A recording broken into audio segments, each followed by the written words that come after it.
बिस्मिल्लाहिर्रहमानिर्रहीम। अस्सलाम वालेकुम दोस्तों।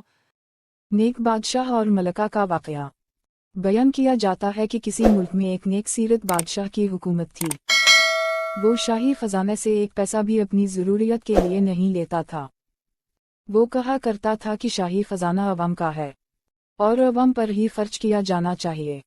बादशाह खुद किताबत किया करता और इसकी आमदनी से अपना गुजारा करता। इसकी मलका भी बहुत नेक थी।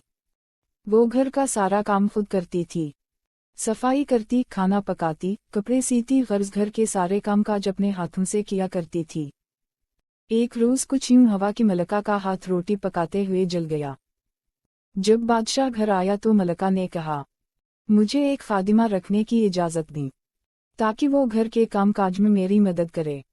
बादशाह ने कहा, मलका तुम जानती हो कि मैं शाही खजाने से एक पैसा भी नहीं लेता हूँ, इसलिए कि ये अवाम का पैसा है और मेरी आमदनी इतनी नहीं कि मैं एक खादिमा रख सकूं, क्योंकि मेरी आमदनी मेरे हाथ की कमाई पर है और किताबत से इतनी आमदनी नहीं होती कि मैं तुम्हारे लिए खादिमा रख सकूं। मजीद बादशाह कहने लगा कि अगरचे मैं बादशाह हूं मगर हकीकत में एक आम गरीब आदमी हूं।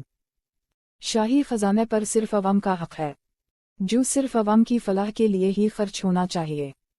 अगर आज मैंने इस खजाने से आज कुछ ले लिया तो कल खुदा को क्या जवाब दूंगा। मलका तुम हलाल की कमाई पर सब्र और शक्र करो, बरोज़ क़यामत खुदा तुम्हें इसका बहुत अजर देगा।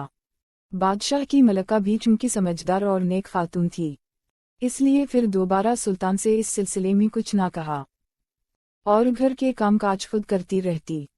इसलिए कहा जाता है कि खुदा से दोस्ती रखना हो तो अपने हाथ से कमाओ और हलाल रिज़्क़ से अपनी और अपने ख़ानदान की कफ़ालत करो।